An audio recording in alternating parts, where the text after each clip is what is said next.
See, the counter is counting, so we are live. Very excited to be here with John Novosel. I want to make sure I say it correctly. That's right, John Novosel. Novosel Jr. And for those of you who might not know, if you're watching this, you can see his shirt with Tour Tempo with the great product that they have in the book that was written. God, it's hard to believe it's over 20 years ago. 20 years, yeah, it's crazy. That's amazing. And now, your dad wrote that, if I'm not mistaken, but you were a part of that.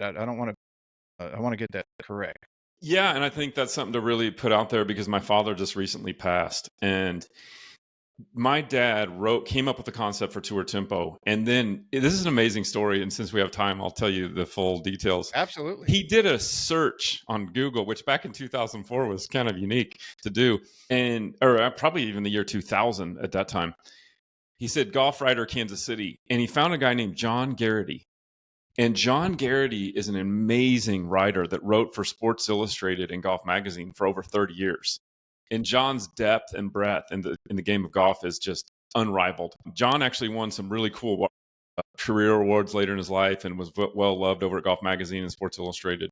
But they collaborated on the book, and I was a big part of that because my dad always experimented on me in a good way. You may have similar stories if your dad introduced you to golf. And they came up. John had a connection with Doubleday, and so the book was published by Doubleday, and it immediately became a pretty big hit with golfers because it was something different than low and slow and swing to your own rhythm, and that's what really was game changing about Tour Tempo. Mm-hmm. Yeah, it like we were just talking a few minutes before we came out. I remember when that came out. It was.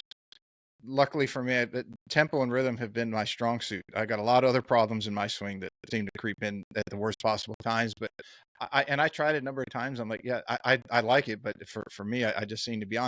However, when I was off a little bit, it was able to right the ship. And the thing I found out awesome about it was, especially at that time, and even today, everybody's so worried about positions, and I think positioning has been a thing for a long time. Whether you're talking about and I'm a fan of his. David Ledbetter got maybe, depending who you talk to, rightfully so or wrongfully so, knocked for too many positions and not enough swing or motion. But anyway, you fast forward to today and all the technology with all the things we have. In fact, I just had his show came out today. Jeff Smith was on, and we were talking about Smart to Move and dual force plates and the amount of information it gives, but also how young teachers should not be relying just on the technology. Separate point, but to my point is the Tour Tempo and what it does is it gets you out of thinking about fixed positions and gets you swinging to a full motion to music. So auditory, especially for people who are very auditory in their learning, it works wonders. It's like sprinkle.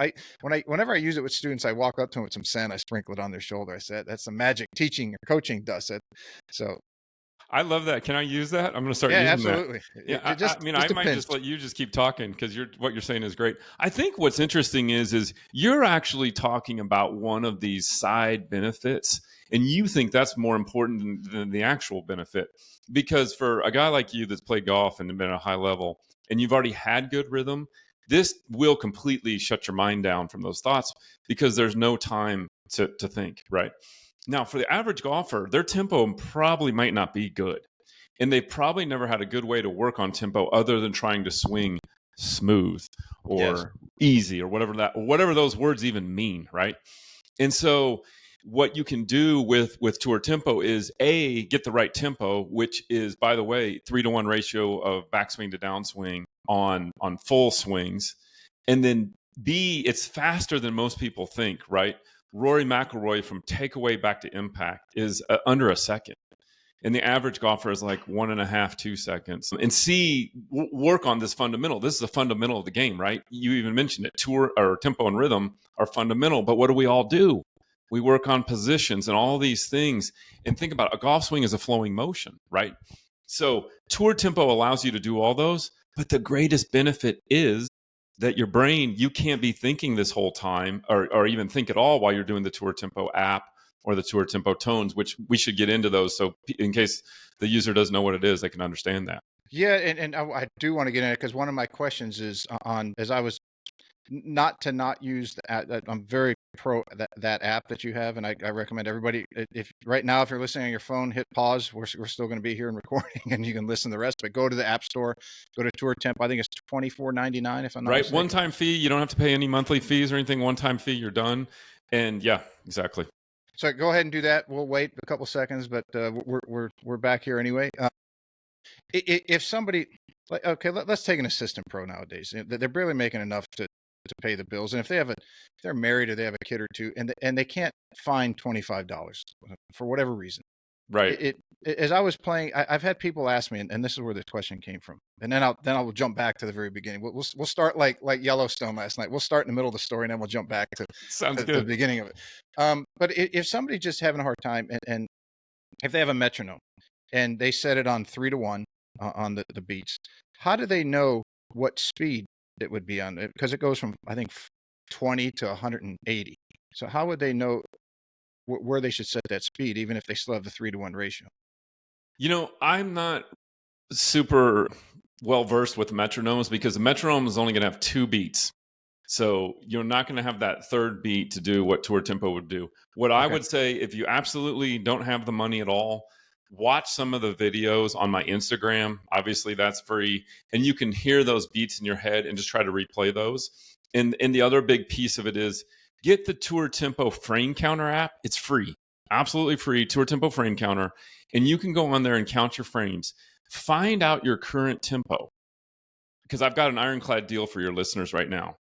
If your tempo is more than 30-10, okay, so like you count your frames and it's 34-12, I absolutely, positively, hands down, ironclad guarantee. If you get that to 27-9 or 24-8, you will hit the ball further, like at least 20 yards, and probably you'll hit it straighter and better.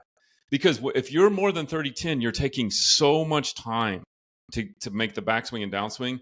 There's too much time to think. Well, we talked about that earlier. There's too much time for the club to wave around in a non-magic kind of wand kind of a way. And there's all this time for all these things to happen. So Tour Tempo Frame Counter app, it's free. Go count your frames, find out your current ratio, find out your current elapsed time from takeaway to impact. Those are 2 things you can start to do right away. And you got to, like you said, it's free. It's in the App Store. Go get it right now. We'll wait for you, and try it out, because you can't go wrong with it. This is kind of a cool thing, and this is something we can discuss, as well. You've been around golf a long time. It's really hard to change your downswing sequence, right? Mm-hmm. That's hard to change. It's even hard to change your backswing, right? What's easy to change? Your tempo. I can get a golfer to change his tempo in 5 swings. So what? Seconds.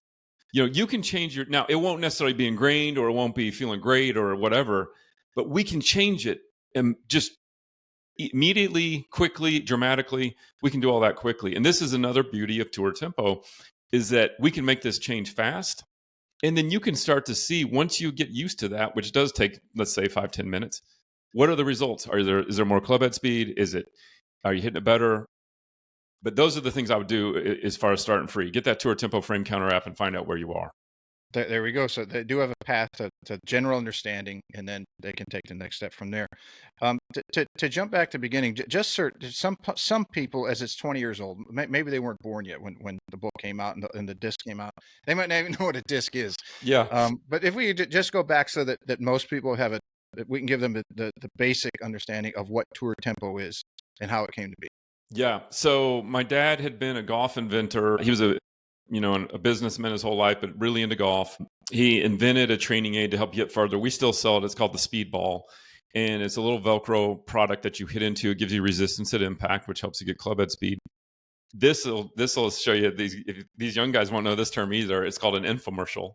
And back in the day, Golf Channel used to run them. Do you remember them? They were, 30 minutes long or whatever.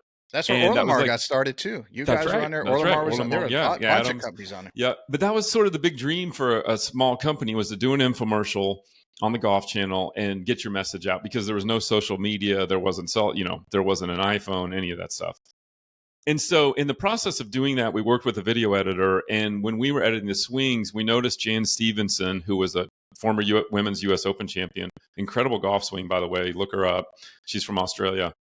Jan Stevenson's tempo, we happened to notice, was 27 frames going back. There's 30 frames in 1 second of video. And then it was 9 frames down. And Garrity wrote in the book that my dad might have yawned. Like, who cares? Everyone's got their own tempo and whatever, But then I was a huge Tiger fan, and Tiger, I believe in 97, won the Masters by like 95 shots. And that was his coming out party. And guess what his tempo was? 27 frames back, 9 frames down. And my dad, and think about it, Tiger was young and tall and athletic and hit it a mile. Jan was a shorter blonde woman and totally, couldn't be different. They both had the same tempo, and my dad was just intrigued by that. And he thought, well, maybe everyone's got this 27.9, we just can't see it. But no, we started counting frames, and we found Ernie Els at 24.8, and Nick Price at the time was 21.7, which used to be 21.7 used to be quick, 20, 24 years ago. But now it's pretty commonplace. And so we saw this pattern of this 3-to-1 ratio or thereof, pretty close to it. And then this whole thing of this myth of low and slow, it's like, wait a second, 21 plus 7 is 28. That's 28's less than 30. That's less than 1 second. And so what happened was we kind of questioned this current thing of everyone's got their own tempo, everyone should swing slow, should be rhythmical, all these things. And in the process, he came up with the concept. The cool part is how we get it into your brain so that you can learn it. And that's with the tones. And you mentioned it earlier. These guys might not know what a compact disc is. It's called a CD. We included a CD with the book that had these auditory tones that had a tone to start your swing, a tone for the top of the backswing, and a tone for impact. And those 3 tones corresponded to, at the time, we just had 21.7, 24.8, and 27.9. Now, 20 some years later, we've added 18.6 and 30.10. So that really gives you a wide range to choose from. And when you listen to these tones and swing to these tones, a lot of good things happen, including what you talked about earlier, the mind has to shut down. So if I pull up the app, the Tour Tempo app right here, looks like that right there. And then I'll play Rory McIlroy. So that's 21.7. Dun, dun, dun. And that was really Tiger during some of his great runs. In the 2000 run, Tiger was 24.8. And then in 2005 to about 2009, he was 21.7. And a lot of these guys now are 21.7 or even faster. Bryson DeChambeau is 18.6. And it depends on the shot, obviously. And what I like to look at is for the full swing is a full driver or a full iron. And you'll see that full 3-to-1. And then the short game's a little bit of a different story. And we came up with a second book for that called Tour Tempo 2. And it was about the short game. And so that was a little bit different. Is that more 2-to-1? Correct. So the short game is going to be 2-to-1. And so if we look at that on the app, there's a little spot there. You can press short game. And now you've got this. And what you'll find with 2-to-1, what that means is the downswing's a little bit slower. And so there's no real reason on a putt to hit it as far as you can, right? You're trying, or a chip or anything like that. You're trying to control distance. You're trying to really dial in how far it goes, and you're trying to dial in that accuracy to a much higher degree than that 3-to-1 ratio. So that sort of delineates the difference there. But for the 2-to-1, that's going to be typically 100 yards and in, but it also could be from 140 if you're sort of arm swinging a shot into the wind. So something less than full. Something less than full, probably 3/4 or less, and probably that lead arm probably not as that lead arm probably not above the shoulders. So when somebody takes this out, they get on the App Store, they get your app, and when they have the first beat is to start the stroke. Correct. Whichever stroke it is, and let's say it's the full swing, and then the second beat is obviously top of the swing. Correct. And then is the third one impact or finish position? Impact, yeah. So start, top of backswing, and impact. Okay, because that might throw a lot of people off. So half are going to, and I bring that up because I don't want someone getting on there and they say, "Oh, this didn't work for shit," and they're like, "Well, what did you do?" "Well, we tried to go to finish." I'm like, "Well, that's not how it works." That'd be unbelievably fast. Yeah, that would be amazingly fast. That's a great question, though. Here's the hard part about Tour Tempo when you first start using it. It's not the concept or any of these things. It's this. You ready? Swing. You ready? Swing.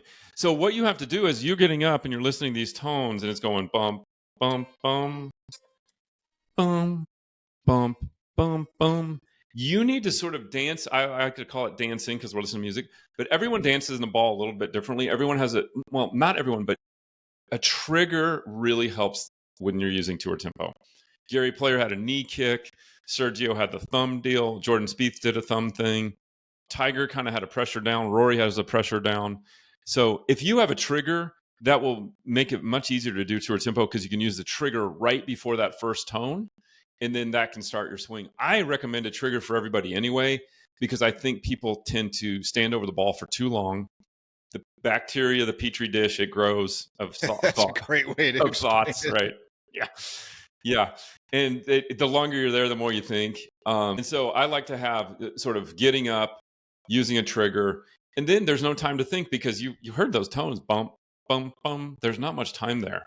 So that gets you going. But the hardest part is that first one. And so what I liked when I start someone on tour tempo, sometimes we'll just do a practice swing. We won't hit anything. Just, brush the grass or whatever it might be. And then I tell the student, we're both going to look at each other afterwards, and you're going to tell me, how did you do to those tones? Because I think too many people, let's say we go to the ball, they try something new and they're looking for that result of the ball. Well, you just tried this. You've never done it before. The ball might not be good right now. Let's not judge that. Let's just feel there's a lot of other variables involved in where the ball is going to go, instead of just your coordinating your rhythm and tempo. Now, if you and I both agree we got 24/8 rolling, you're doing great to it, and the results aren't there. Okay, let's start to figure that out then, right? But give it a chance, get it figured out. And like I said, if you're 36/12, you go to 24/8, you're gonna this is worth a lot of lessons what we're talking about right now. How would somebody figure out? Let's say let's really date somebody. Let's say they had a flip phone, didn't have the app, but they bought the book. Let's say they found a book on Amazon or in a local store, and they had the disc and everything, but they didn't have the counter, the app that counted the frames. How would they go about determining which of the multiple speeds that they should be at? Okay, that's a great question. Is that an integral thing that it feels the timing to them feels more correct? Or yes, what I would do is I would start right in the middle at 24/8. And for most people, that's going to seem really fast. If that's the case, go to 27/9. If it's still too fast, go to 30/10. If 30/10 is too fast, that's too bad. You have to do 30/10 or faster. Okay, that's the end of the spectrum, so to speak. And when you do get 30, if 30/10 feels really fast, like I said, you're going to hit the ball farther and better when you get 30/10. If 24/8 slow, try 21/7. I doubt that's going to be too slow, but you can go to 18/6. If you're a good player like yourself and you're doing 24/8 or 21/7 and they feel great, then you can use tempo as a way to sort of focus and dial in and just maintain your tempo and keep it where you want it. You may not see the dramatic results some of the other golfers that we have seen because so many golfers are swinging at 33/12 or whatever it might be. Yeah, I think this flows very well with if anyone's been following John Tattersall. John and I are good buddies. Yeah, and a lot of his posts where he talks about the frontal plane torque. And so for most people who don't understand the new golf jargon, which is actually the doctorate jargon, that would be your pressure shifting from left to right. What I see happening or have seen happen in using tour tempo. Again, myself, I did use it when I would get off because it was very quick to get back, but it coordinated for me, and for me, the students I gave it to, it would coordinate the movement so that if the arms didn't move too quick and then the club got too far behind, or the arms lifted too much and the body didn't turn, we were able to coordinate the body movements unto each other as opposed to one moving too quickly versus other just by listening to the beats. So, and especially if somebody's at a tournament, if I had a student, let's say a high school kid on their golf team where they were in college or they're trying to play mini tours, and they would send me stuff. I said, okay, let's do some basic stuff. Let's check your alignment and whatever, if we've been working on something. Now, did you check your tempo? How is your tempo and rhythm? Because if you're geared up for a tournament, you're going to start swinging faster than you should. You're going to get out of sync. I don't care what tempo number you are. It's more important that we get back to where you should be. So if a kid's 21/7, or if any golfer's 21/7, they go to their city championship or their club championship and they're so nervous and they're so jacked up, and now they're actually pushing 18.6. We'll just say for a parameter. You say, hey, that's not where you roll. That's not your speed. We need to back you up. Let's calm down, take some breaths, take your time. We'll get you back there. You'll start hitting it good, and then you take it from there. I found it to allow mechanical work to fall into place better once they had a baseline of that, if they focus more on the tempo. You hit upon a ton of great stuff there that I want to tackle. First being John Tattersall. John and I are great friends. In the last year, we've done 3 presentations, one at the Golf Magazine Top 100 Summit. We did another one to a section of the PGA of America, and we just got back from the TPI Summit. And one of the things John was finding out in his research on forces and torques and all these different things you talked about is that there's this thing in the swing called impulse. And that's the amount of force you sort of put in over a certain amount of time. And so we can only do force and time. And so if we can work on time, we can change how much impulse we have and increase that impulse. And that helps increase speed. So John and I have done a ton together, and that goes well. To your point just there about the golfer finding the right tempo, that's a great one, because a lot of golfers think I'm 24.8, I have to get to 21.7, or I'm 21.7, I have to get to 18.6. No, there's no true, real, necessarily benefit going faster if that's not where you need to live. Now, like I said, if you're slower than 30.10, it's a little bit different story, because it's so slow, you're not putting enough force into the ground or the club or any of these other things to get what you need in the game of golf to hit the ball a certain distance. So we have to get past that threshold. But once you're, like you said, 21.7, dial that in and think about this. When you were, I'll use myself as an example. I can't remember anything I did hardly when I was, 15 years old, but I can sing songs from them, right? Mm-hmm. I can memorize songs. So music really affects the brain in a great way. And so if you know your tempo is 21.7, bum, bum, bum, and you've been using that and working on it, you're going to be able to use that and carry that over into a tournament. Like you said, when you get nervous or whatever it might be, relying on your routine, things of that nature. Because some golfers actually they'll get slower out there, right? Some people will get slow. So you need to know your tendency, use the tour tempo as an advantage to do that, and to your advantage, so that you do maintain your best tempo when it counts the most under pressure. And then the final thing you were talking about there was, making a swing change. So many golfers will make that swing change on the range and they think they've done it. They found it. They've got the secret. Everyone has that I got it moment. I've got it. But on the driving range, there's no consequences, right? Plus, you've hit like 50 balls in a row. And when you go to that first tee, it'll be the first ball, right? So what happens is you go out on the golf course where even if it's not, quote, a tournament or whatever, you're still under some pressure. And now you're trying to mentally control or do this swing change with your left brain when it's really a right brain mechanism, right? And so if you can get out on the golf course, shut that PFC down, right? Shut down the prefrontal cortex, let your body take over with what you've trained it, you're going to play better. And that's where tour tempo can be that glue that takes your swing change from the range out to the golf course. And so it's such a great way because the last thing you want to do is go out to the course with even, I would say, what is one thought too many? Maybe one swing thought, no more than 3. Yeah, well, it's going to fry the brain. It's going to fry the brain, yeah.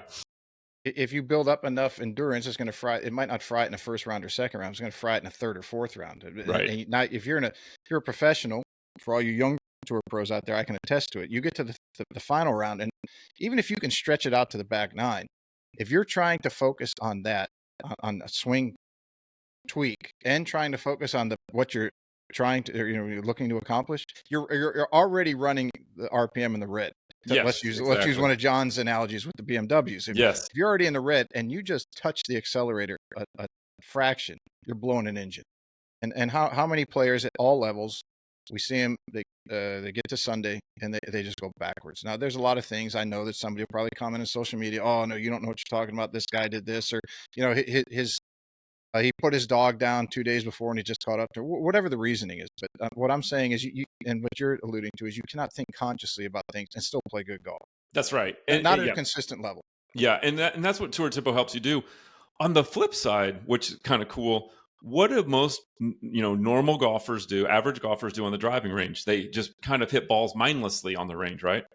Well, one cool thing about using tour tempo on the driving range, it teaches you how to focus. Because when you're listening to those 3 beats, bump, bump, bump, you can't just be mindlessly swinging. You won't even be close to doing those tones. So there becomes this focus of, oh, I kind of realize I feel what I need to do to start my swing. I feel like what I need to do. I'm starting to feel this, the start of the swing, the top of the swing impact. There was a watershed book written about, I think it was 30 or 40 years ago, called The Inner Game of Golf by Timothy Galloway. Timothy Galloway. Yeah, love that book. And he had this thing called back hit. And when he just would have a golfer say at the top swing back and it impacts a hit. And what he found was they wouldn't say it at the right time. They had no idea where the top of the backswing was. They had no idea where the impact was. And I think most people maybe kind of know where impact is because you feel it. Mm-hmm. But I think a lot of golfers, they don't know how to start their swing with the trigger. They don't know where the top of the backswing is. They don't have this awareness. And whereas a great player, tour player, they've got incredible awareness of the complete swing. And so tour tempo really, especially when you're out on the driving range, dialing it in, you're focusing, you're aware, and that's what it takes to play good golf, right? I think one of the reasons that once people figure out what number they should be at, that they see the improvements because they're now tapping into what's innate to them. And whether you believe in Mike Adams has his biomechanic measurement system and do that, and whether someone believes in that or not, if that works for somebody and that's the way they're supposed to swing for their physical structure, and they see benefits very quickly, well then they've hit on something that is innate to that person. But that's on, I would say, on the, if we get into the motor learning, that's the external. The internal would be what you guys have is. We can tie into this, and you're going to see in a relatively short period of time your ability to strike the ball solid, control distance, control line, perform better is going to be innate. And it's something, because it is innate, you can rely on it as you get under the gun more and more. You can revert back to that because you're going internal, you're not going external. Yeah, I love that. Internal, external is huge. So important for people to understand. And if you're trying to put your elbow here or your shoulder there, you're in a world of hurt during a tournament round. Whereas if you're focused on your tempo and rhythm and things like that, is such a different focus. You mentioned Mike Adams, and Mike Adams is real big on matchups, right? Mm-hmm. And so this is where the average golfer gets in huge trouble. They've seen something on social media here, they've a YouTube video there. That's where most of my lessons come from. They're combining like 3 different teaching theories, right? And it really can throw somebody off because the matchups aren't there. The cool thing about tour tempo, we're agnostic to technique. I don't care. No matter what the technique is, it's still about a 3-to-1 ratio. It's still about a second from takeaway to impact, and you still need to be consistent. And the best way to learn it is through some sort of auditory means. And we've got all that right in that app, right? Mm-hmm. And so I think that's just a huge thing because every golfer is different. We all know that. And TPI is real big on that as well. What can your body allow you to do? And so you might have a 75-year-old guy not moving as fast, and maybe he is 30-10, right? But it doesn't, he may move faster. Bernhard Langer is still at 21. God, isn't that amazing? Amazing. 21.7, his swing is so fast. So he's gotten older, but he's still great with that tempo. And then, speaking of the senior tour, everybody thinks Ernie Els is like the slowest, greatest swing, right? He's still 24.8. We just did an Instagram on it. He's still 24.8, which is 1.67 seconds from takeaway to impact. So it's still, he makes it look beautiful, but the tempo kind of crosses all age barriers and all technique barriers. And that makes it so applicable to all golfers. I think one of the things that you guys identified that surprised everybody early on when the book came out and it was gaining a lot of momentum was, as you bring up Ernie, that the differences between, when we'll go back to that time, you had Ernie, Freddie Couples, and obviously Nick Price.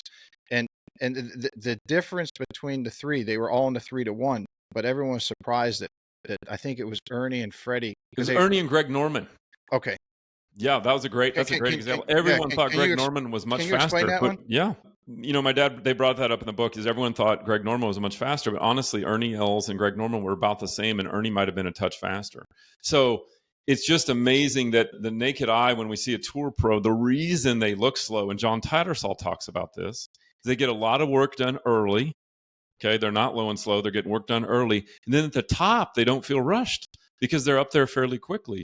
Whereas the average golfer is real slow off the ball, starts to get towards the top of that backswing, and the subconscious and the conscious go, oh my God, we need some speed, and let's just jerk it from the top. And then their friends tell them, oh, you got too quick on it. When in that reality was they didn't get off the ball with any speed at all. And the quickness was too quick in transition because they were too slow earlier. So when you watch a tour pro, one of the reasons that they don't look fast is because they move so beautifully well. Very efficient. Yeah, it's very hard to copy Rory McIlroy's hips, but you can copy his tempo. Right? Or, get some of these guys high hand positions or whatever it might be. But the tempo you can have. Once somebody, they go to the app store, they get the app, they start playing with it. Let's say they're in their living room and they're just moving. They can't wait to get out the next day. Or let's say they're going to go out for a weekend. How should they go about their practice once they dial down 21.7, 24.8, whatever they are? How would they go about practicing that, or the best way to practice that?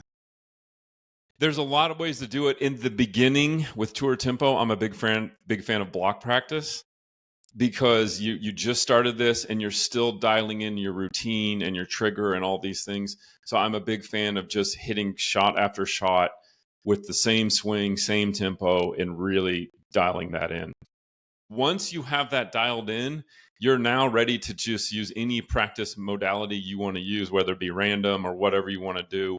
And I would not use the tempo the whole session, especially before you go into a tournament, because if you're sitting on the driving range before a tournament and use the tour tempo on every single swing, that first swing on the first tee you'll feel naked. I've heard people tell me that they feel naked without the tones.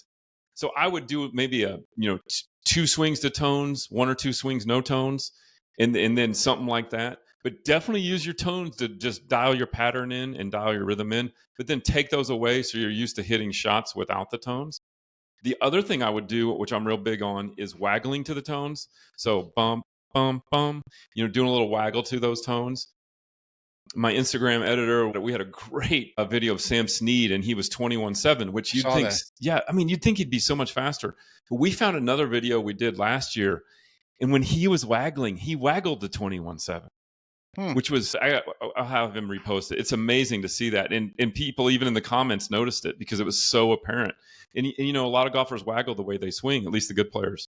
And so I would learn how to waggle to the tones and set up to the tones. And then to the point we talked about earlier, where faster is better, I would try to come up with a routine where once you've chosen your club, you've chosen your shot, and you're walking into the ball on the driving range, can you sort of set up to the tones, waggle to the tones, and hit to the tones in about 3 or 4 cycles of those tones? So you really get into this full rhythm on the driving range, so that when you go to the course, you're not standing over that. The last thing for average golfers, standing over the ball is just awful. Yeah, you're practicing actually what you're going to be utilizing. And I think for golfers and seeing enough of them, because when they get very myopic when they start to play bad, and then they get fined to try to finite motor skill. And then the swing gets shorter, and the rotation everything just gets worse. And I think getting them to do that, follow the tunes in practice and how they move and then how they swing, that's great. Within 3 or 4, gets them to take 2 hands off the steering wheel. Yeah, I love that. Take the hands off the steering wheel. And so let's say you do a couple of those. Now turn the tones off. Do a couple with the exact same feel, the exact same feeling in your head. And that's going to mimic exactly what you're going to do on the golf course. Mm-hmm. And if you do that over the course of a couple of weeks or a summer, you're going to dial that tempo straight in, and you're really going to see some great results. And no matter what you're trying to do your swing, like I said earlier, it won't matter.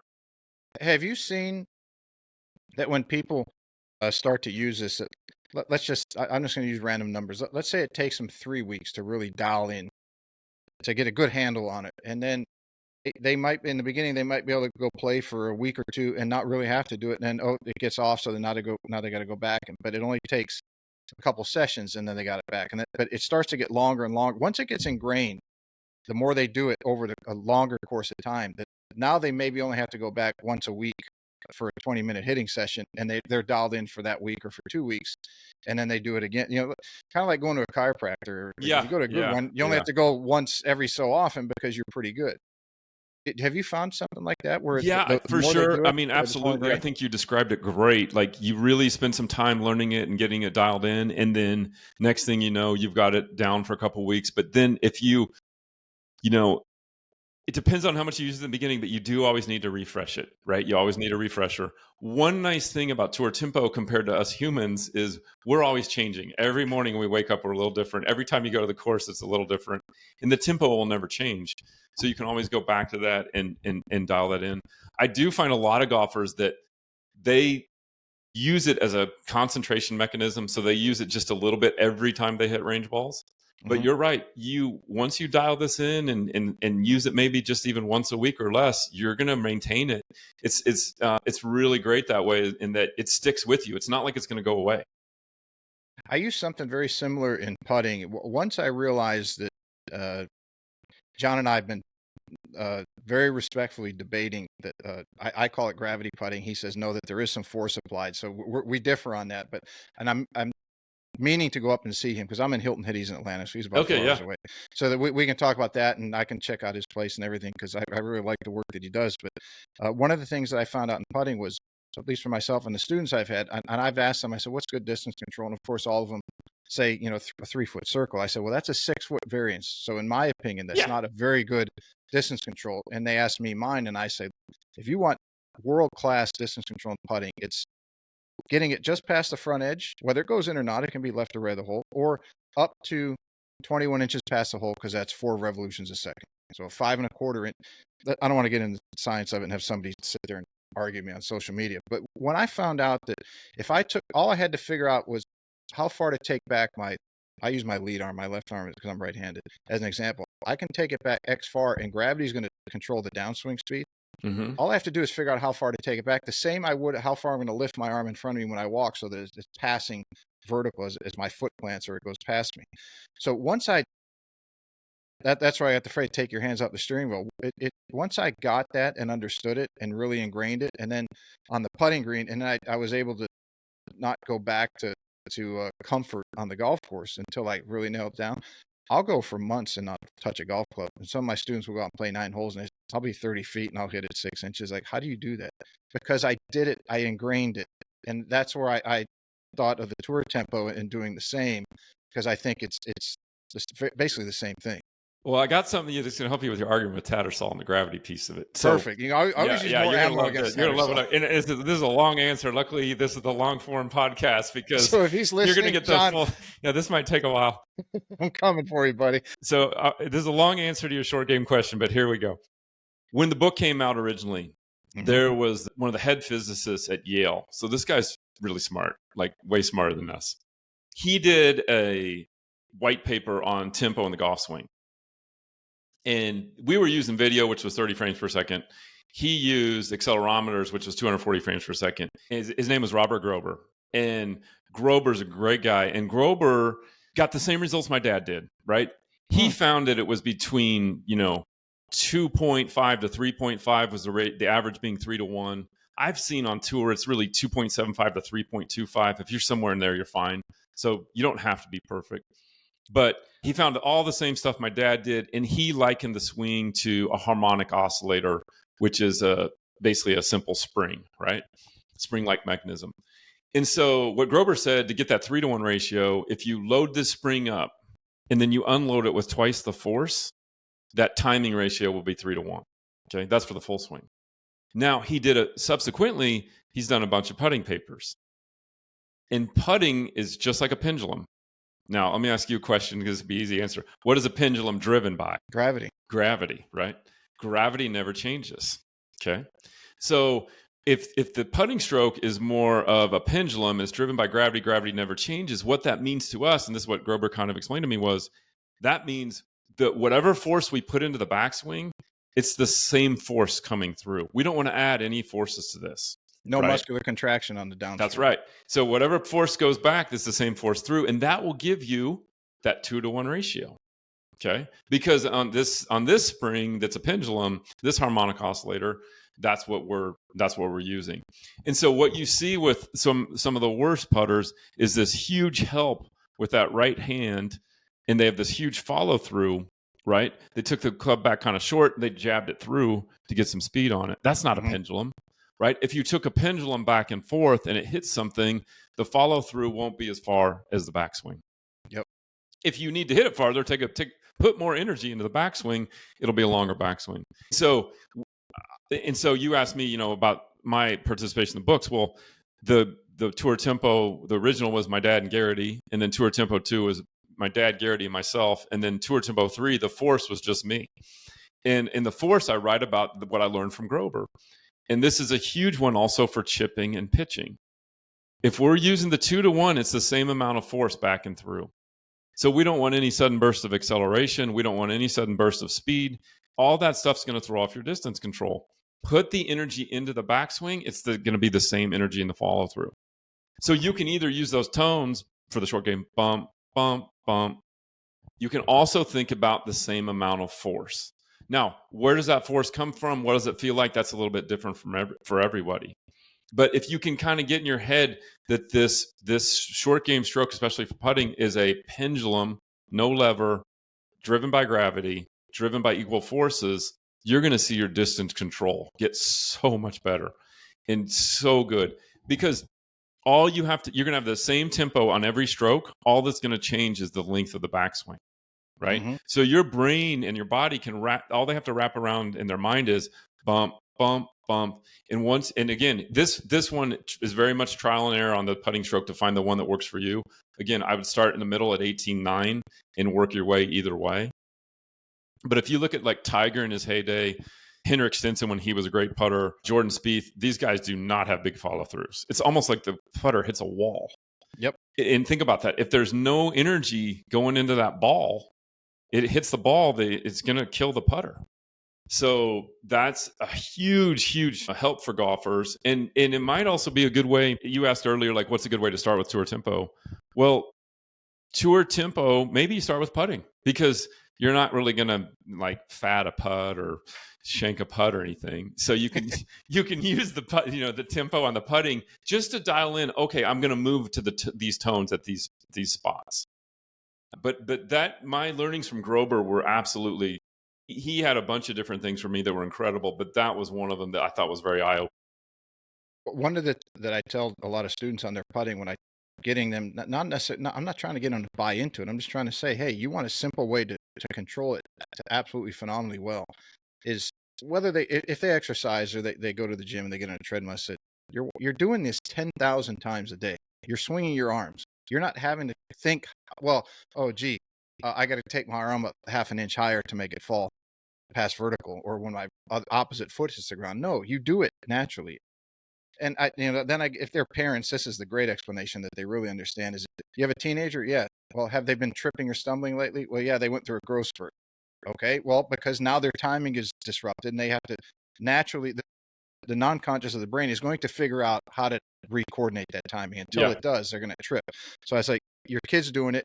You're not growing anymore. You might grow horizontally. You're not growing vertically. So just let's try this and see. And they can't believe it, how much better they get quickly. And it was interesting. You said that when Grover did the testing, that it was 2.75. The guy that I learned club fitting from, his measurement for static measurement system was, it ended up being for every, he used the middle knuckle of the lead hand. So, and we were talking one day, I said, that's the closest to the middle of the grip that you can get. So if the hands are the arc of the hands are traveling. And the ratio was for every, I know I'm going to butcher this right now, and he's probably going to kill me. It was, what I'm getting at is about a 2.5 to 1 difference between how high or much lower off a standard measurement, old standard, because he's retired now. So talking about club lengths from many, many years ago. So if the knuckle, I'll go over this real quick. If the middle knuckle, the middle knuckle, the middle finger of the lead hand was 28 inches off the ground, then the club that is 32 degrees or within a degree of it, the old 6-iron, should be 37 inches. Okay. The 2.5 to 1 I found, or the 2.5 to 3 ratio that you mentioned, I thought was interesting, was every inch that the knuckle length changed from the ground, the difference in the shaft length would change by 1/4 of an inch. And everyone said, well, you can't dry static measurement. I said, well, you're correct. That's why we always did a test hitting section to Right. make sure. But it was always a 2.5 to 1. It's not the 3 to 1, but I'm sure if because he had 40,000 fittings. Sure, if we went back and looked at every single one and did a average over the course of all those 40,000 in almost 50 years, it'd be very close, as we were discussing, 2.75. But it's kind of interesting how all these things keep pointing to the same ratios and timing and tempos and rhythms. And it's like when people get off, you can understand why. Right. Exactly. We have this thing in our society that we all think we get to do things our way and everybody's unique. And it's true, we are. But on the flip side, there's certain laws of physics like gravity. Like if you go out that window, you're dropping to the ground. And so we have to pay attention to those as well. So even though we want to have our uniqueness, which I love, don't get me wrong, we still need to find out where do we fit within these laws? How do we leverage these to best use them to our advantage and do the best with them? I'll give you another really cool one from Grober that I learned was this concept I wrote about in Tour Tempo Force called the 1-to-1 ratio. And so this is something kind of new, but so when you take your backswing from, let's just say you're Rory McIlroy, right? And this is how I figured this out. So I took Rory McIlroy in my frame counter and I took him to the top of the backswing. He was about 21 frames. And then I pressed play and I forgot to stop it at impact. And it went all the way to his finish. So instead of getting the 7 number, guess what number I got from top of the backswing all the way to the finish? His backswing was 21. Guess what it was from top of the backswing to the finish? 21. Exactly. And so the question is why, right? Why are those the same? Because then I started looking at all these other tour pros. Within 1 or 2 frames, they were all equal, right? So the elapsed time of the takeaway of the backswing and then backswing to the top of the finish, those are equal. Why? Well, I talked to this about with Grober, and he almost like laughed at me like, you don't know? And I was like, no. And he's like, well, there's this principle of pendulums called isochronism. Iso meaning same, chronism meaning time. Pendulums take the same amount of time. So if I have a small little pendulum or a longer pendulum, they both take the same amount of time to go through a cycle. Now, what was hard for me to realize, I get that this is a pendulum from the top of your backswing to the finish. I see that pendulum. But he basically said the other pendulum from the start of your swing to the top of your swing, it's just a pendulum on its side, right? It's still a pendulum. Mm-hmm. And so that's another way you can sort of look at why do tour pros swings resonate with us? Well, if they have the matching pendulums, it looks good. If they have the average golfer kind of and jerking it doesn't, those pendulums don't match. And guess what? When you have the lever involved, it's going to be a 3-to-1 ratio, right? So it's just amazing how all these things very cool line up. Geometry. Yeah, it is. And it's wild. It's same thing in the short game, right? There's no real lever in the short game, so it's 2-to-1. But you're still going to see this same sort of pendulum effect. And isn't that been common advice throughout the ages, like swing your putter like a pendulum, right? And it does always help people. So that pendulum idea is really cool, and it really speaks to how do all these things match up. It's interesting that people look at tour pro swing and they marvel at them for obvious reasons. But I think you gave a lot of the scientific, whether it's geometry or biomechanics, you can insert whatever science you want into there, whatever someone gravitates towards. But Da Vinci's is the Peruvian man, the symmetrical balance of the entire body, and it's one of the most beautiful sculptings and drawings of all time. I remember Tony Robbins one time talking about there was a plastic surgeon. I think he was in LA part of the year. It might have been Dubai part of the year, but they said he can make a 1/8 or 16th of an inch incision on somebody, and it could completely change to make them look just magnificent. And nobody understood it. It's like, well, it's putting things back into geometrical balance. Yep.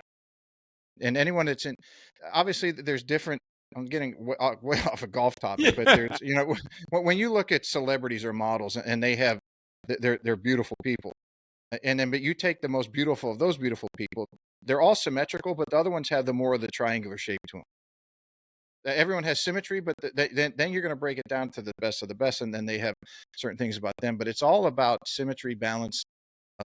Everything matches. It's completely matched up. And now with things like what you've done and are doing, we know the reasoning why behind that, and that you can help somebody understand it and fix it in their golf game. Yeah, and I think to your point, the biggest thing for a golfer listening right now is how's this going to help me, right? Like, oh, this is great. How's it going to help me? Well, these tones are really easy to do and to use. That's another nice piece of this, because we could talk all these other different ground force this and all these other things. And how does this, like, boil this down to the brass tacks? Because I'm a very much of a what's the end game here, or what am I supposed to do, right? Well, you've got these 3 tones. You're going to figure out which ones work for you. Go do this, and you're going to see great results. So I do love where you were going with that, and I love how that with tempo we can simplifying in golf is always a good thing. It's cool that it's based on all these good principles. And now, how do we simplify that, boil it down so that the average golfer can get out there and use it to get better? Yeah, and especially if someone goes on a golf trip with a bunch of friends and they really get in a bind, they're out having a few drinks, they're staying up late, they're playing cards, they're doing whatever they're going to do, and then they're getting up early. They're maybe walking if they're in the UK, or they go to Bandon. Yeah. But it's like, okay, your rhythm and tempo get off fairly quickly. And this is a great way that's in the pocket of your pants because it's on your phone. When you go to the range, turn it on, and you hear the beats and you hear the notes, and okay, you're back in the game. You might not be, dialing it in and shooting your lowest round ever, but at least you're going to get back to where you have something, a direction to go, instead of just flailing out there, because it's not like you're going to take a $200 lesson while you're on your golf trip, when you can have your one-time $25 app in your pocket and just turn it on for a few swings. That's exactly right. How can you dial this thing back, back to where it is? I'll tell you a great story and this goes back to when the book first came out. We had a guy reach out to us. His name was Hughes Norton.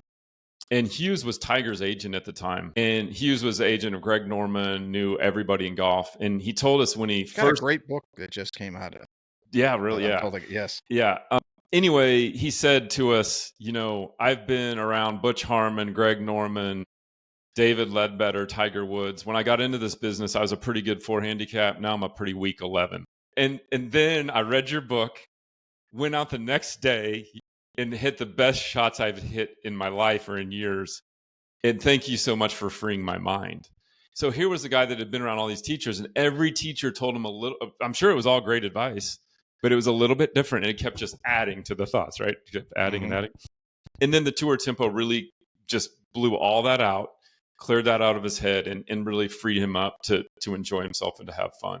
So it's kind of a cool story to do that. One other thing I was going to talk about, we just redid our app. And so we've got the tones like we talked about. We also have something called tracks. So if I play this one, this is music, and you can start to hear the bum, bum, bum. And then there's a little clapping going on and all this and that. But a lot of times, because what'll happen is you'll hear those 3 beats, the original piano chords, and those you'll like, after you do those for a year or so, you're like, give me something new. And so we've got a bunch of different songs. Those are great to listen to in the car on the way to the course. I've heard people do that. They're also good to try to hit to as well. And so we just updated the app. There's some other new features in there. We put the frame counter, which is free separately, but we also embedded it into this app. So it's part of that one as well. And so there's a lot of cool different ways that you can try the tempo and do the tones. I used to tell people when I would use this with their putting, I would tell them, look, if you're going to practice this at night on the dining room or living room rug, and I recommend that you do, especially in the beginning, let's go 3-4 nights a week for 10-15 minutes. Do it with some earplugs in, because if not, your wife or your husband, whoever's the one watching TV, you're going to get a slipper to the back of the head pretty soon as they're hearing that tapping over and over and over. And it doesn't, especially if it doesn't match what they are. Right. So yeah. They're going to get sick of it pretty quick. That's a disaster. Yeah. No, that's great advice. I love that. And when we would do golf schools, we would have one student over here with 21.7. And if the other student over here that was 24.8, if those tones intermingled, it was a disaster. You definitely had to keep those people separate. So we would group the people by their tempo and have a little speaker going. But you're right, put some headphones on so you don't really bug everybody.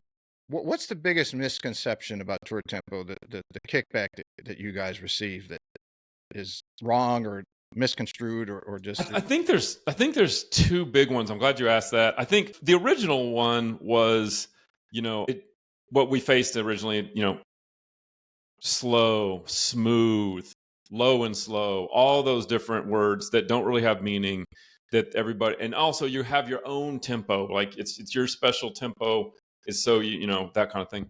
I think that was the first one that's really been debunked.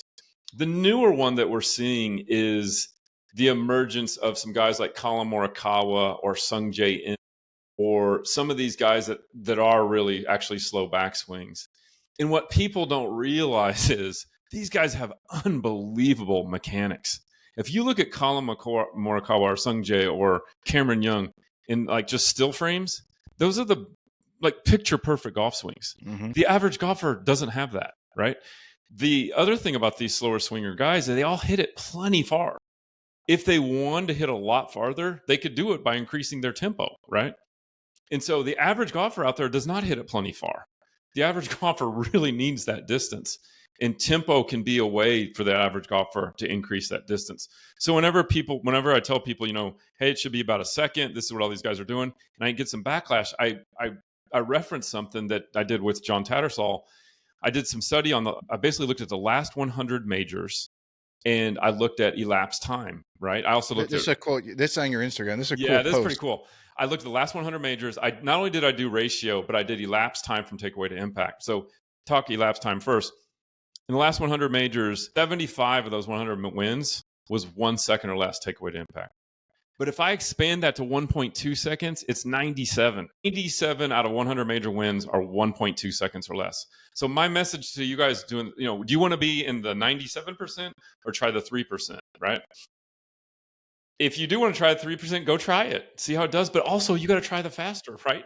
You got to try, you've tried your slow. Now try the fast, right? I did the same thing on the, and just to put a point on that, 75% of those were 1 second or less, right? So you got to try that too. Now, that might not, we talked earlier, find the tempo that works for you. As far as the ratio goes, it was around 97, 98% were 3-1. Actually, I think it was 96% 3-1, 2% 4-1, and 2% 5-1, which Colin Morikawa was part of that. But again, 96% of those wins are going to be that 3-1 ratio. And I get a lot of questions. Hey, does 22-7, should I get to 21-7? No, that 22-7 is great, right? But if you're 37, boy, you're really missing something there, and you're disconnected, right? So you should look at that. And the other thing this goes back to, and I hear this from a lot of diet people when they say don't eat this or that. If you're eating whatever and you feel great and look great, keep it, do whatever. If you're doing this tempo of 37 and you're getting the results you want, stick with it. But let me ask you a question. How many golfers are getting the results they want consistently, right? Not many. I mean, Scotty Scheffler, by the way, he's 3-1, 24-8. He's got perfect tempo, right? I mean, there's very few guys going, yeah, I've got golf licked. And so this is such a quick and easy way to work and enjoy golf. What are some of the more common causes that people's tempo get thrown off? I think a big one is what we've been hitting on this whole time: too much thinking, too many thoughts. So they're going too slow. Another one would just be they've been just in the back of their mind, they think they want to go slow. I'll tell you a huge one, and this is how physics really interplay, is I've got some guys that are, let's say they're 24-11. Okay. So the downswing's too slow, but they can't speed up. They can't get the downswing any faster. It's because they cast, right? So if you have a big casting motion, you're slowing them down. You slow them down, right? Well, guess what a cast does? It creates a huge moment. Now, as you know, with putters, the higher the MOI, the more resistance to twisting. The higher the MOI in your downswing, the more resistance to speed. So that's where physics of casting intertwine with tempo. And we need to actually, we could try working on your tempo, but we can also try working on the cast. And if we can get that cast to be more under control, then you're going to be able to get your tempo to get matched up. Those would be big ones. I think another one, honestly, and John really helped me with this, John Tattersall, was grip pressure and ground force. So think of the lightest grip you could grab. I'm barely holding on and I'm barely standing on the ground. You cannot create speed from there, right? Because the club's too heavy. Conversely, picture yourself really getting into the ground and squeezing the heck out of this. I can rip the heck out of it. Sort of like Bryson. picture Bryson DeChambeau. You can tell he's squeezing it and he's really gripping the ground. And that's why he can go 18.6. So when you get a little grip force, and again, this is tempo intermingling or entwined with the physics. You need a little more grip pressure and a little more ground force to have a faster tempo. Just like similarly John always uses these race car analogies. You better have some good tires on the Ferrari. Yes. Right? Or you're going into the driving. wall. Yeah. And this brings up another little thing, selfless plug here. But we just came out with this Tour Tempo Masterclass.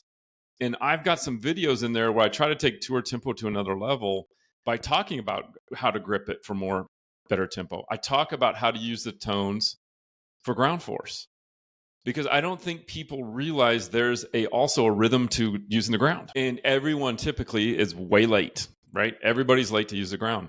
So how can we use the tones to use the ground better? How can we understand gripping the club better? Even how can we set up differently to create more force? And so those are part of the Tour Tempo Masterclass of the website. But all those things, it's shocking, like we've been saying, that they're all intermingled. Yeah, it is amazing that these things are all intricately linked. Yeah, that's a better way to say it. Thank you. You are a trainer. You have certifications and educated in those things. A number of them. I won't get into them. People are going to check out your website and have all those other. But you have a number of them and very knowledgeable. Have you found that people's ratios or numbers will change if they get stronger, more flexible, more mobility? Or does it stay pretty close to the same? They're just able to do things more efficiently. They might pick up speed, but their numbers and their beats are still pretty close to what they are, because that's how they're wired. As a general rule, if you do get a little stronger, more flexible, you will be able to get a little faster tempo. But yeah, for sure. You'll realize also, hey, I can move faster and move more in a straight line from point A to point B, as opposed to, I've got to go all over the place, Jim Furyk style. So this is going to take a while, right? Although I'd trade places with Jim Furyk in a heartbeat. He's only won like $1 bajillion. Did you see Boo Weekly imitate his swing when no, they're at the Furyk and Friends? That would be great. I'd love you got it's on. I had Boo on a couple weeks ago. It was on his Instagram. But if you get a chance, check that out. I will check it out. Boo Weekly had great tempo. And Jim Furyk actually, I think, was around 27.9, even with all those loops and everything. Sorry to interrupt you. No. Where were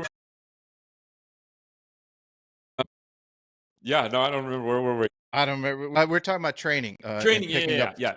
No, exactly. So yeah, absolutely. So as you get, you realize, hey, I can take this newfound strength, this newfound flexibility, and that's actually part of something that I wrote in the Tour Tempo Force. Now, and this was part of a conversation we had with a guy named Rob Neal. You should get him on the show. Do you know Rob? Dr. Not Rob? Yeah, I had him on. He's great. You got everybody on. Okay, so Rob and John and I talked at the TPI Summit.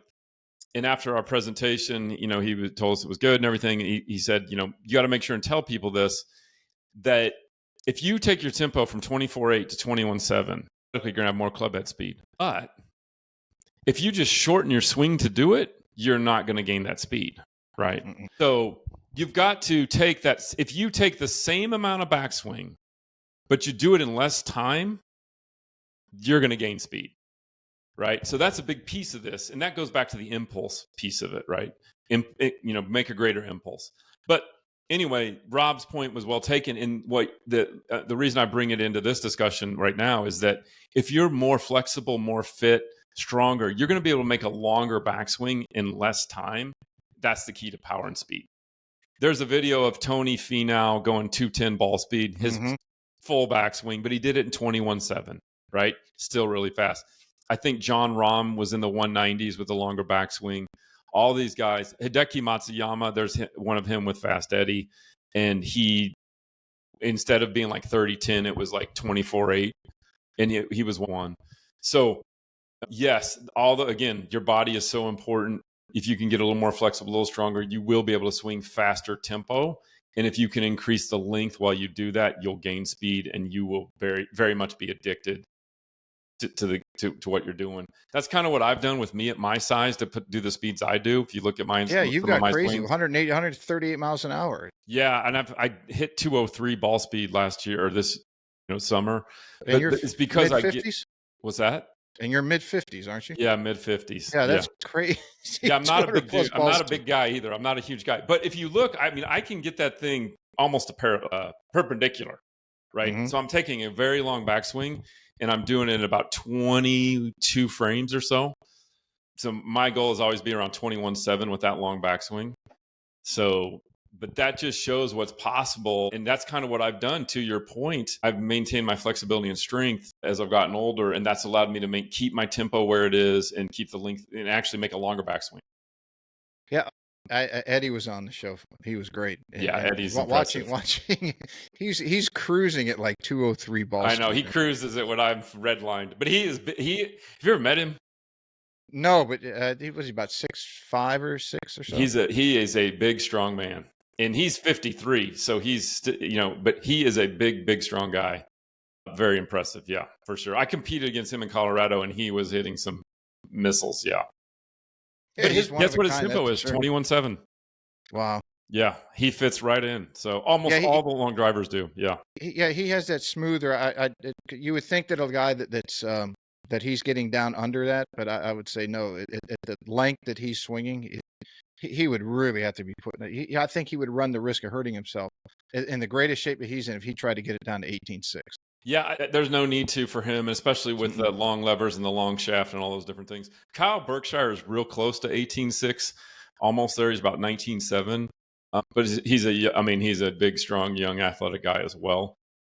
But a lot of the long drive guys are right in that 18, 19.7, 21.7, somewhere in that range. Again, you don't have to be perfect. If it's 19.7 or 27 or 19.6, all those are great.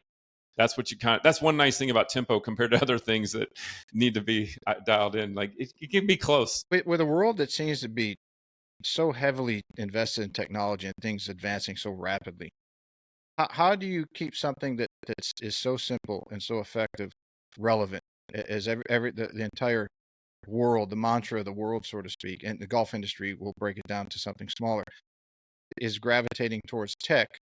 How do you keep tour tempo relevant outside? You can always say, hey, well, it works. It continues to work. Yeah, that's a good answer. I like that. I think it's what I mentioned earlier with that Tour Tempo Masterclass. That was what I was trying to do is like, now that we know that ground force is such a big deal, right? How could I use Tour Tempo to help you with your ground force? And that's what I try to do in these particular videos is using the tones for different application, using those tones to let you feel what the feet should do and should look like. I think ground force is very much misunderstood. I think a lot of people are they're trying to jump up and they don't realize that, like you said, like Tattersall and I talk, there's the frontal plane, there's horizontal, there's vertical, and you need to understand that there's a sequence to those. And there's a way to feel it, and there's a way that the feet should move. And so that's one thing I've tried to do. I think, again, I mentioned earlier, like understanding, we all know now that the forces in the grip are way more than we thought they were. That leads to better tempo. So I think I'm trying to point out that a lot of these new things, even this new term impulse, that goes along with what we're saying with tempo. So I think it's a blending of explaining how these new principles actually really do work well. They're intricately connected to the tempo.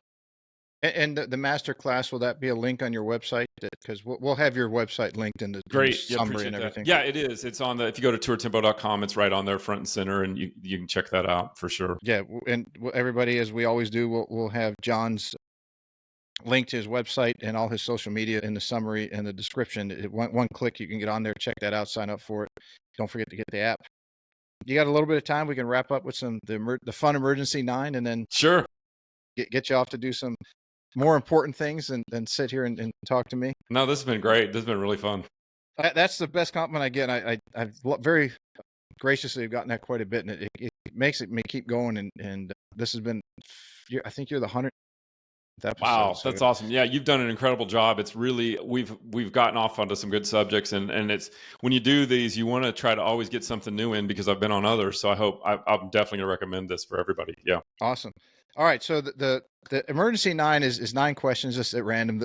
I tell everybody the first one, the last one have been in every episode that we've done it. Sometimes we run short on time, but the ones in between we change around and we just have a good time with it. Okay. So the first one you're playing in a member guest, and they're going to crank some music to get everybody all excited for the first tee shot. If you're walking up to the first hole, what song are you going to have them blast over the speakers? Well, if it's not tour tempo, I would probably have Eminem, something with Eminem on there. Okay. Hollywood, they've been following your story from 20 years ago till now, and they call you up and they say, John, we really like your story. We're going to make a movie about your career, and we're going to let you cast anybody you want to play the role of you. What actor are you going to have them play you? Oh, man, that's a hard one. You know what I get a lot is Anderson Cooper, but he's not an actor. Well, that's close enough. He's a celebrity. Yeah, maybe George Clooney. I don't know. Most of the guys say Clooney or Brad Pitt, of course. Of course. How do you get past that one? Or Matt Damon's been on a lot. Matt Damon, yeah, he would work. Like I think Liam Mucklow said Matt Damon, no doubt. My wife would want Matt Damon. Liam was awesome. I loved having him on. I can't wait to meet him in person. He's a great dude. Let's see. You walk in a casino. What's the first game you're playing? Blackjack. Me too. I don't know how to play anything else, to be honest with you. All the odds and everything. I used to play and maybe can win. Used to play in a pro-am every year in Vegas, and I said if I didn't have the 7.5 hours to and from and playing the golf that I don't know what I'd do. I'd go crazy just sitting here playing gambling all the time. Your favorite purchase in the last year under $500? Give me anything. Theragun for sure. I'm trying to think of any others. I'm sure I've got a couple out there. Theragun's a good one. Probably go with that. Hey, I don't blame you. I got my girlfriend one for Christmas because I knew I would be able to use it myself. So yeah, that was a strategic purchase on my part. Outside of your app, Tour Tempo, what would be the most used app on your phone? Let's see here. Probably Apple Music and obviously Instagram because I'm on there just, that's part of the business. And I love Duolingo. I've been learning some French. Oh, very cool. Tim Ferriss has a whole bunch of stuff on how to learn a second language. That's right. Yeah, I love to. Yeah, it's good stuff. Yeah. If you could stick a restaurant, big restaurant chain or a small fast food chain in your kitchen, who are you going to put in there? Oh, man. We had a place called Local Burger that I would use. They're not a very big one, well known, but they had real good like grass-fed beef from local farms and stuff. So, I wish we had that around here. Go with that. God, that'd be hard. That's a good one there. Yeah. I love that. Some grass-fed burger all the time at will and call. Who would be your Mount Rushmore of, let's say, coaches? Because I would guess Tour Tempo technically would be in the coaching realm. I would say more so than anything. Would you have a Mount Rushmore of coaches that you would put into that category? For me personally, or for like Tour Tempo, or no, just you personally. Who would be your Mount Rushmore? Oh wow, that's a good one. I'd honestly put Tattersall in there. I think he is fantastic. I'd put a guy named Christopher Smith in there. He and Debbie Cruz would get one head. I don't know if you know Debbie. You should have her on. She might be a good one. I'll reach out to you when I send you all the link to say, hey, let me know 3 people I should reach out to. Yeah, for sure. And then Terry Rolls is a good one. No, Terry's a good he's a good one. I don't know. There's so many. That's a tough one, but those guys, yeah. All right, perfect. You could sit in a golf cart, talk to anybody you wanted to for 4 hours. Who would it be? Golfer, or does it matter? Or? Anybody throughout history that you wanted to. Oh, wow. Jeez, that's a crazy one. Might throw Bobby Jones in there because he was part of our book, but that's a wild one. I would love to get somebody from before all this, from the, I don't know, maybe Julius Caesar type of guys, the Stoics. There you go. Perfect. Yep. That's the kind of answer I've been looking for. Yep. Caesar. Yep. And then the last one, in your opinion, this one seems to be generational. If you're over 45, you go one way. If you're under, typically go the other. Who, as far as golfers, greatest of all time? Tiger. Yeah, I'm 55, but it's Tiger. Hard to answer hard to argue with any. Tiger, obviously, Tiger and Jack are the 2 big ones. Tiger's probably in the lead 60% to Jack. Maybe Jack may be getting a little, it may be unfair just because I didn't get to really watch his career, maybe growing up. But what Tiger's done in this era, it's pretty amazing. And you know what's crazy, real quick? Sure. He had 3 different tour tempos. He started 27.9, then went 24.8, and then went 21.7. It's crazy that all happened naturally, right? It's wild to think about. Just his body, what his body could handle? I think it was sometimes junior golfers they're never allowed to swing faster. Tiger did that classic thing in 2000 where he made a longer. Remember, his backswing was really short when he was an amateur, and it was slow. Then in the year 2000, when he won everything, he went to 24.8 with a longer backswing, and then it was Hank. He went to 21.7 with that same long backswing. But it's just wild that he was at those three tempos at different points in his career. I mean, he changed his swing a lot, so I don't know. And also, I think tempo has evolved in the last 20 to 30 years. It's definitely gotten faster. There's so many guys swinging faster now. Yeah, the whole speed and distance thing, I think, is making a big. Exactly. I call it the Bryson effect. He's the one that brought it to the forefront as far as professionals. Yep, that's exactly right. Like I said, we'll have your website and everything, but go ahead and tell everybody where they can find you and get your info. Yeah, and follow sure you and all thing. that On socials, it's at Tour Tempo. Website's tourtempo.com. I also have a little speed website. It's called tourtempospeed.com, where we have that some of the training aids. But tourtempo.com would be the main place for sure. Perfect. John, it's been great if you hang out just a minute while everything uploads. Everybody, thanks for checking us out again. We'll see you next time.